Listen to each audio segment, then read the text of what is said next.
de reconnaître ce qu'est un prisme droit et ce qu'est un cylindre. Ils ont des points communs, mais ils ont aussi beaucoup de différences. Et après, dans un deuxième temps, on va essayer de les représenter en perspective. Pour le prisme droit, alors pour vous donner un exemple le plus parlant possible, si vous connaissez le Toblerone, c'est un super chocolat avec des éclats de nougat dedans, et bien son emballage, c'est exactement un prisme droit. Et c'est un prisme droit, j'essaierai de vous mettre l'image là, en ce moment, voilà.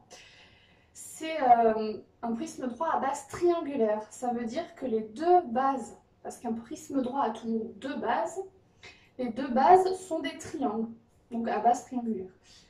Et le reste, autour des bases, ce ne sont que des rectangles. Donc si vous deviez retenir trois choses pour bien reconnaître un prisme droit, ce serait deux bases opposées, parallèles, identiques. Ça veut dire qu'on peut les superposer, elles sont exactement les mêmes, mais elles sont opposées et parallèles. C'est au niveau de la surface qu'elles sont identiques. Ça ressemble exactement au Toblerone pour la base triangulaire. Par contre, il y en a beaucoup d'autres. Si on reste dans la nourriture, je ne suis pas sûre, mais les pastilles Vichy, il me semble que c'est une base hexagonale. Vous irez voir. C'est un petit bonbon qui est très ancien. La hauteur de la pastille n'est pas très grande, mais par contre la base, c'est vraiment caractéristique. Je crois que c'est un hexagone. Donc on dira que c'est un prisme à base hexagonale. Il y a des tas de prismes droits en fait. Et alors, troisième chose, je reviens à ça. Une fois que vous avez identifié les deux bases opposées, parallèles, identiques, superposables, j'ai tout dit, le reste, latéralement ça veut dire autour, quand vous faites le tour du solide, comme ça quand il est couché ou comme ça quand il est debout, ce ne sont que des rectangles, mais vraiment que des rectangles. Donc, deux bases identiques, Toblerone, le reste, des rectangles. Pour la perspective, vous avez deux possibilités. Soit vous décidez de représenter, on va faire le Toblerone, de représenter ce volume-là, ce solide-là plutôt couché, c'est ce qu'on va faire. Mais à ce moment-là, vous devez commencer par la face avant, quand vous l'imaginez couché. Alors que si vous voulez le représenter debout droit, il se tient droit, il faut aussi commencer par la base, mais ce ne sera pas la face avant, ce sera la face du dessus. Et à ce moment-là, les dimensions ne seront pas tout à fait respectées, vous aurez le droit de faire des choses plus petites. Comme pour les arêtes fuyantes et le pavé droit, pour que ça représente un peu une impression de profondeur. Nous, on va décider de faire celui qui est couché. On ne va pas faire la perspective du Toblerone parce qu'en fait, la base, c'est un triangle équilatéral et je me suis rendu compte que c'était difficile à faire coucher. Et moi, je veux faire une perspective d'un solide couché. Donc, on va faire autrement. On va considérer, même si c'est pas tout à fait le cas, que la base du Toblerone, c'est un triangle isocèle et pas équilatéral. Comme ça, on verra mieux ce que je fais. Première chose à faire, vous faites la base. Enfin, une des deux bases en tout cas, et en vraie grandeur. Vous prenez une des deux et vous la faites en vraie grandeur. Donc le vrai triangle. Deuxième étape, une fois que c'est fait, vous décidez de votre profondeur et aussi en fait de ce qui s'appellera la hauteur une fois que votre prisme, quand vous le remettez droit, c'est la hauteur en fait, la profondeur. C'est pareil, vous imaginez le Toblerone couché debout, hauteur, profondeur, ce sera la même chose. Donc vous décidez de cette longueur-là. Si par exemple sur votre boîte vous avez mesuré que c'était 6 cm, je vous conseille de faire un peu moins. Comme ça on a vraiment l'impression de profondeur. C'est un peu comme l'histoire de la perspective cavalière avec le pavé droit que vous avez vu en 6e. Et l'angle que vous prenez par rapport à l'horizontale, il faut juste que ça ne dépasse pas 40-45 degrés. Donc par exemple, vous pouvez faire un angle comme ça. Ça peut aller, pas trop mal. Et vous décidez donc que ça fait 4. Vous mettez votre point d'arrêt, ce sera un des sommets du fond, de la face du fond. Et ensuite, technique de 6e, soyez indulgents, j'ai un mur juste là. Je sais pas comment je vais faire ça, mais je vais y aller. Et j'ai une poignée là. C'est très pratique. Je vous montre quand même, hein. Soyez indulgents, le truc il va pas être très exact à mon avis. Vous faites la parallèle et vous vous arrêtez au deuxième sommet que vous voyez sur la base avant, on va dire. Et vous refaites un segment à 4. Si vous avez décidé que c'était 4. Il faut vraiment respecter ça. Parallèle, même longueur. Toutes les arêtes latérales qui se suivent, quand vous faites le tour, une fois que vous avez enlevé les bases, elles sont toujours de même longueur. Donc ça, il faut le savoir. Toutes les longueurs comme ça, de la profondeur ou de la hauteur, ce sont toutes les mêmes dans un prisme droit. Puisque ce sont des longueurs de rectangle en fait. Donc voilà, le rectangle, il a ses côtés opposés de même longueur, donc c'est pour ça. Je continue, on continue l'idée avec la parallèle à ça ou à ça, mais en passant par lui. Oui. Une fois que vous avez fait vos 3 points d'arrêt des 4 cm, en fait, vous commencez déjà à avoir la face arrière qui sera exactement identique à la face avant. C'est la deuxième base. Vous reliez.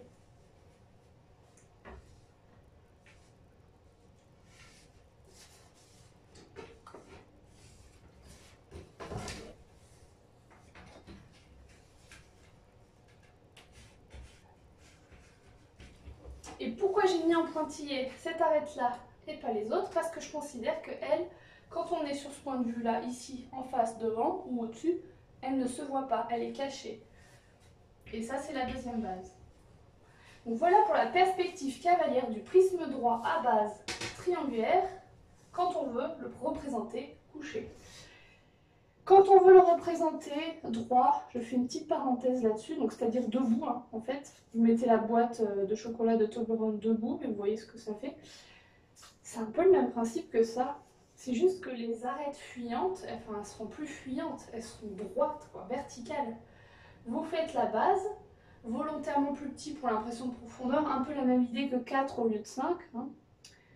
Et par contre, toujours la même idée que toutes les arêtes comme ça qui étaient fuyantes, obliques vers le fond, mais là du coup elles seront toutes verticales, de même longueur, parallèles. Le même effet que là, il y aura 2 triangles.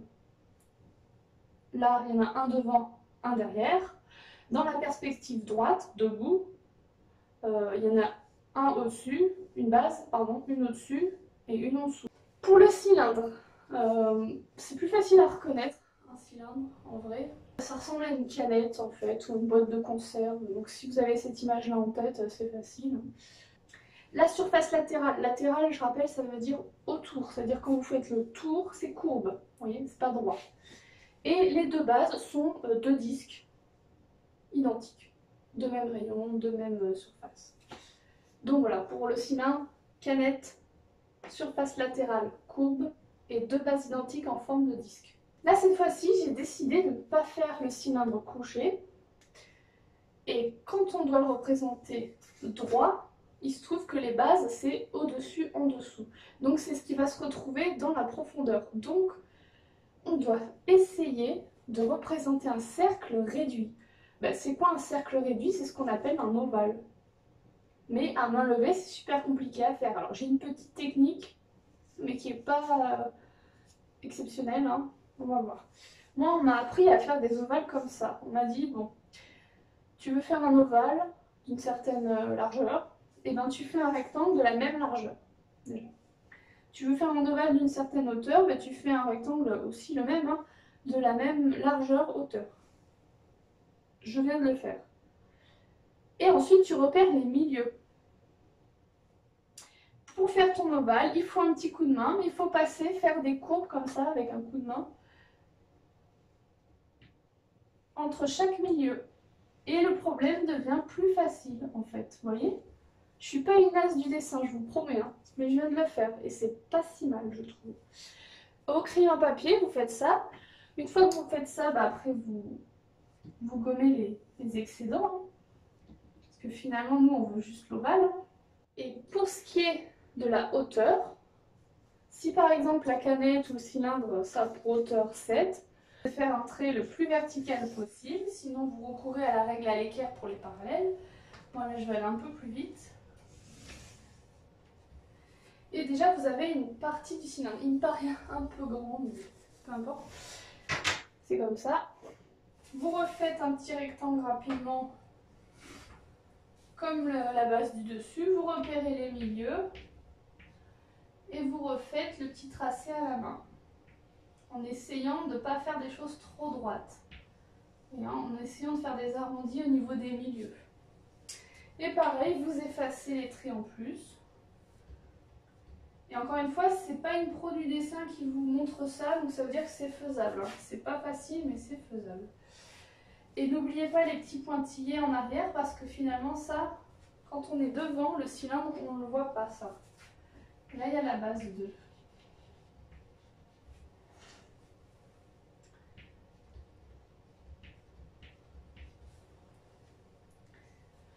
Pour la perspective, quand vous avez le cylindre qui est couché, c'est exactement la même chose que ça, sauf la même méthode. Sauf qu'à la place du triangle, vous faites un cercle avec les mêmes dimensions, vous ne le réduisez pas comme ici, vous faites vraiment le cercle. Et quand vous voulez placer quelque chose qui correspond à la profondeur, vous en faites deux, comme ici, non, on n'a fait que deux. Vous en faites deux sur les bords de votre cercle, on va dire, tangent au cercle. Et vous vous arrêtez à la même distance, comme ici, et vous refaites le même cercle derrière avec les mêmes dimensions. Voilà. Je reviens aussi rapidement, du coup, je reviens au prisme droit. N'essayez pas de vouloir reconnaître un prisme droit avec son nombre de faces. En fait, ça marche pas ça.